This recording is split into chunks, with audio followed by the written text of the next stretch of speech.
آج میں اللہ کے ایک نبی کا واقعہ آپ کو سنانا چاہتا ہوں. یہ وہ نبی ہیں جن کے ساتھ ایسا امتحان لیا گیا کہ one of the amazing story ہے. آپ حضرت یونس علیہ السلام ہیں اور آپ کا معاملہ یہ تھا, آپ کی قوم بت پرستی کرتی تھی. قرآن میں آپ کے واقعے کو بیان کرنے کے لیے پوری سورہ یونس موجود ہے اور آپ نے اپنی قوم کو ڈرایا, بت پرستی نہ کرو, شرک نہ کرو, اللہ کی نافرمانی نہ کرو ورنہ سخت عذاب آئے گا.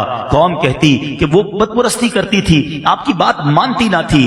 آخر کار آپ کی قوم کو آپ نے کہہ دیا بس اب عذاب آنے ہی کو ہے, کسی وقت بھی عذاب آ جائے گا, اب اللہ کی طرف سے عذاب آنے والا ہے. قوم نے کہا, پلاننگ کی, حضرت یونس پر نظر رکھو, اگر یہ ہمارے شہر میں ہیں تو عذاب نہیں آئے گا, جس دن یہ شہر سے نکل جائیں سمجھ لو عذاب آنے والا ہے. کمال کا عقیدہ تھا, بتوں کو پوچھتے تھے مگر دل میں یہ بھی جانتے تھے یہ اللہ کے نبی شہر میں رہیں گے, اللہ عذاب نہیں بھیجے گا. بہرحال آپ ایک رات تشریف لے گئے, قوم کو پتہ چل گیا, بادل بھی آ گئے, کالی بدلیاں بھی آ گئیں, عذاب کے جو آثار تھے وہ نمودار ہو گئے. اب قوم نے کیا کیا, ساری قوم میدان میں جمع ہوئی ننگے سر. اب اللہ کی بارگاہ میں رونے لگے, جس پر ظلم کیا تھا اس سے معافی مانگنے لگے. اب جس کا قرضہ دینا تھا اس کے قرضے لوٹا دیے. بچے, بوڑھے, عورتیں روتے روتے اللہ کی بارگاہ میں دعا کرنے لگے, یا اللہ اب معاف کر دے, عذاب نہ بھیجیو, بت پرستی سے توبہ کرتے ہیں, حضرت یونس پر ایمان لے آئیں گے, اے اللہ اس بار عذاب کو ٹال دے. اتنا گر گڑائی قوم, اتنا گر گڑائی قوم کہ سبحان اللہ وہ آتا عذاب واپس چلا گیا. ادھر حضرت یونس علیہ السلام باہر شہر سے یہ سوچ کر چلے گئے تھے کہ جب میں واپس آؤں گا اس قوم نے تباہ ہو جانا ہے, مگر جب آپ واپس آئے تو کوئی عذاب نہیں آیا تھا, ایوری تھنگ از اوکے. تو لوگوں نے کہا حضور اپنی قوم کی طرف جائیے. کہا میں کیسے جاؤں, میں اگر قوم کی طرف جاؤں گا تو قوم مجھے جھوٹا کہے گی. اچھا ان کو یہ نہیں پتا تھا کہ قوم نے توبہ کر لی ہے اور حضرت یونس پر ایمان لانے کی نیت بھی کر لی ہے. ادھر حضرت یونس سمجھ رہے ہیں کہ میں اگر شہر میں چلا گیا تو انہوں نے تو مجھے قتل کر دینا ہے کہ تم جھوٹے ہو, تم نے کہا تھا اللہ کا عذاب آئے گا, عذاب آیا نہیں کیونکہ آپ کو یہ حکم مل چکا تھا کہ عذاب آ رہا ہے. اب آپ اسی جس کو کہیں کہ کیفیت میں اس شہر میں داخل ہونے کی بجائے آپ باہر گئے, کشتی میں سوار ہوئے اور اس شہر سے باہر کہیں جانے کے لیے روانہ ہو گئے. ایک اور آزمائش, وطن تو چھوٹ گیا, اب کشتی بیچ سمندر میں جا کر رک گئی. اب اس زمانے کی قوم کا ایک اصول تھا کہ جو بھاگا ہوا غلام ہوتا تھا نا, وہ جب کشتی کہیں رک جائے تو سمجھ لو اس کشتی میں کوئی بھاگا ہوا غلام ہے. اب انہوں نے کہا کون ہے, تو ایک قرآن دازی ڈالی گئی اور اس قرآن دازی میں حضرت یونس ہی کا نام نکل آیا. بھری کشتی سے بیچ سمندر میں آپ کو انہوں نے دریا میں سمندر میں ڈال دیا. There is no life jacket on that time, کوئی لائف جیکٹ نہیں تھا, آپ کو سمندر میں ڈال دیا, کشتی آگے چلی گئی. اللہ کے نبی ہیں. آزمائش دیکھو, تو ایک بڑی سی مچھلی آئی اور حضرت یونس علیہ السلام کو اس نے نگل لیا. آزمائش پر ایک اور آزمائش, اللہ اکبر. مگر زباں پر شکوہ نہیں تھا, شکایت نہیں تھی کہ یا اللہ تیرا نبی اور میرا یہ حال. اللہ اکبر, آپ کی عاجزی دیکھیں, آپ نے اس مچھلی کے پیٹ میں وظیفہ کرنا شروع کر دیا. اور یہ کون سا وظیفہ تھا؟ لا الہ الا انت سبحانک انی کنت من الظالمین. جو آیت کریمہ ہم پڑھتے ہیں نا, یہ کہاں سے ملی ہے؟ یہ حضرت یونس علیہ السلام نے مچھلی کے پیٹ میں اس کا ورد کرنا شروع کر دیا. ایک عاجزی کا انداز تھا, ایک گر گڑانے کا انداز تھا, ایک توبہ کا انداز تھا.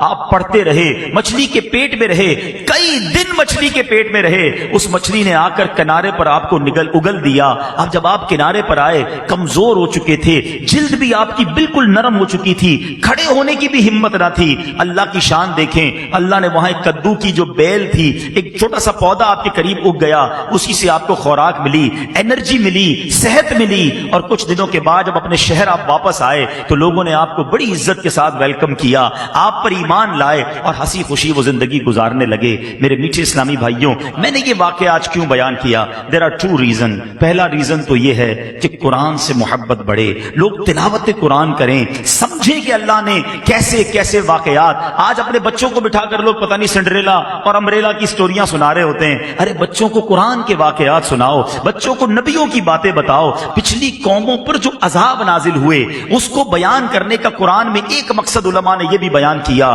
تاکہ تم ایسا نہ کرنا، تم یہ غلطی نہ کرنا۔ دیکھو پچھلی قوموں میں کسی نے معاذ اللہ بدکاری کی، عذاب آ گیا، جھوٹ بولا، عذاب آ گیا، ناپ تول میں کمی کی، عذاب آ گیا، بچوں کے ساتھ برے فعل کیے، عذاب آ گیا، بت پرستی کی، عذاب آ گیا، ایسے ایسے عذابات ذکر کیے گئے کہ دیکھو تم یہ نہ کرنا۔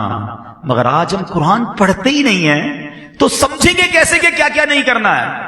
بدقسمتی سے اگر آپ یقین کریں، تھورلی دیکھیں نا، تو پچھلی قوموں نے جو ایک ایک گناہ کیا، ایک ایک غلطی کی اور عذاب آ گیا نا، آج ہمارے اندر وہ ساری غلطیاں نظر آ رہی ہیں۔ یہ تو یقین کریں ہم نبی پاک کے امتی ہیں، یہ سرکار علیہ الصلوۃ والسلام کا کرم ہے کہ ہم پر اس طرح آسمانی عذاب نازل نہیں ہو رہا۔ لیکن دیر از اے ڈے، ایک دن تو ہے نا جس دن جواب دینا ہے، پھر ایک دن تم سے ہر نعمت کے بارے میں سوال ہوگا۔ ادھر کیسے جواب دیں گے کہ قرآن میں بتایا تھا جھوٹ نہ بولنا، قوم عذاب میں گرفتار ہو گئی، قرآن میں بتایا تھا ناپ تول میں کمی نہ کرنا، میں نے اپنا عذاب ان پر بھیج دیا، قرآن میں بتایا تھا بدکاری نہ کرنا، اس قوم پر میں نے اپنا عذاب نازل کیا۔ پڑھتے تو جواب دیں گے نا، تو پلیز یوں نہ کرو، قرآن سے دوستی کیجیے، قرآن کو تھام لیجیے، قرآن پر عمل کیجیے، یقین کریں لائف بہترین ہو جائے گی۔ اور اب دوسری بات جو اس واقعے سے سننی ہے کہ حضرت یونس علیہ السلام کے اس واقعے سے سیکھنا کیا ملا؟ صبر۔ کیسا صبر تھا! آپ سوچیں، اللہ کے نبی ہیں، وطن چھوٹا، کشتی سے پانی میں ڈال دیا گیا اور مچھلی نے پیٹ میں نگل لیا، ان تمام باتوں کے باوجود زباں پر شکوہ نہیں تھا۔ مگر آج چھوٹی چھوٹی تکلیف پر، چھوٹی چھوٹی آزمائش پر زبان پر شکوے ہیں، شکایتیں ہیں۔ ہمارے ایک بہت اچھے دوست ہیں، ان کے والد صاحب کو جب فالج کا اٹیک ہوا، میں ان سے ملنے گیا، فالج کے اٹیک سے وہ ٹھیک ہو گئے، باتیں بھی کر رہے تھے، اللہ نے کرم کیا، مگر ایک پرابلم باقی رہ گیا۔ وہ پرابلم کیا تھا کہ ان کے منہ میں، یعنی اب ایک بات سمجھیے گا کہ ان کے منہ میں، اب جیسے یہ گلاس ہے نا، یا کوئی بھی نوالا یا پانی کا گھونٹ ہم پیتے ہیں، دیکھیں میں اور آپ جب نگلتے ہیں نا، ہم جب یہ کرتے ہیں تو یہ نوالا یا گھونٹ اندر جاتا ہے۔ آپ زبان پر نوالا رکھ دیں یا گھونٹ رکھ دیں، وہ خود اندر نہیں جائے گا، ہمیں ایک ایکشن کرنا پڑے گا جس سے وہ حلق کے اندر اترے گا۔ ان صاحب کو بیماری یہ ہو گئی کہ سارا جسم ٹھیک ہو گیا، جو فالج ہوا تھا دماغ میں اس کا ایک حصہ ڈیمیج ہوا، اور یہ دماغ کا وہ حصہ تھا جو انسان کے اس ایکشن کا آرڈر دیتا تھا کہ انسان حلق سے نوالا اتار لے۔ وہ کہتے سب ٹھیک ہے، دیکھیں عبدالحبیب بھائی آپ کے سامنے باتیں بھی کر رہے ہیں، مگر منہ میں نوالا رکھ دیں تو نوالا نگل نہیں سکتے۔ میں نے کہا اس کا علاج کیا ہے؟ کہتے ڈاکٹر، بڑے بڑے ڈاکٹرز کو دکھا، میں نے بتایا نا بہت بڑے، اللہ نے بڑا نوازا ان کو۔ کہتے ڈاکٹر کہتے ہیں کوئی علاج نہیں ہے، انتظار علاج ہے۔ اللہ کی شان ہے کہ دماغ جو ہے نا، یہ خود تھوڑے عرصے بعد ایک اور پارٹ آف دا برین کو آرڈر دے گا کہ اب تم یہ کام کرنا شروع کر دو، پھر وہ یہ کام شروع کرے گا تو ان کا نوالا اترنا شروع ہو جائے گا۔ 15-20 دن، مہینہ گزرا، میں نے پوچھا اب ابو کی طبیعت کیسی ہے؟ کہہ رہے ابو بالکل ٹھیک ہو گئے، نوالا اترنا شروع ہو گیا ہے۔ یار آپ سوچیں کہ میں اور آپ جو ہر نوالا کھا رہے ہیں، ہر گھونٹ پی رہے ہیں، اس میں اللہ کی کتنی بڑی نعمت ہے ہمارے ساتھ۔ لوگ نوالا نہیں اتار پا رہے جن کو یہ بیماری ہے۔ خدا را قدر کرو رب کی نعمتوں کی، شکوہ نہ کیا کریں۔ پریشانی چھوٹی سی آتی ہے اور ہم شکوہ شکایت کا دفتر کھول دیتے ہیں۔ بات تھوڑی سی صوفیانہ ہے، بڑی باریک ہے، لیکن آپ سمجھیں گے تو بہت گہری بات ہے۔ ایک شخص حضرت رابعہ بصری رضی اللہ تعالیٰ عنہ کے پاس سے گزرا، سر پر اس نے پٹی باندھی ہوئی تھی۔ آپ نے کہا کہ یہ پٹی کس چیز کی باندھی ہے؟ کہ حضور سر میں درد ہے اس لیے پٹی باندھی ہے۔ کمال کی بات کہی۔ آپ کہتی ہیں آج سر میں درد ہوا ہے تو تکلیف کی پٹی باندھی ہے، جب اللہ نے صحت مند رکھا تھا تو صحت کی پٹی باندھی تھی۔ بات گہری ہے، سمجھیے گا۔